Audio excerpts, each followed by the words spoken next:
حضرت ابو ہریرہ رضی اللہ عنہ نے نماز عید سے پہلے قربانی ذبح کر لی تھی تو نبی کریم صلی اللہ علیہ وآلہ وسلم نے ان سے فرمایا کہ اس کے بدلے میں دوسری قربانی کر لو۔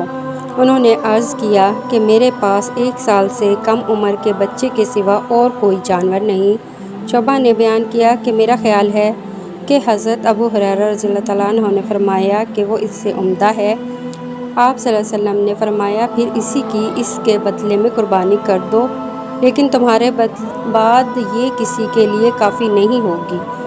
اور حاتم بن وردان نے بیان کیا، ان سے ایوب نے، ان سے محمد نے اور ان سے حضرت انس رضی اللہ عنہ نے کہ نبی کریم صلی اللہ علیہ وآلہ وسلم سے آخر حدیث تک اس روایت میں یہ لفظ ہیں کہ 1 سال سے کم عمر کی بچی ہے۔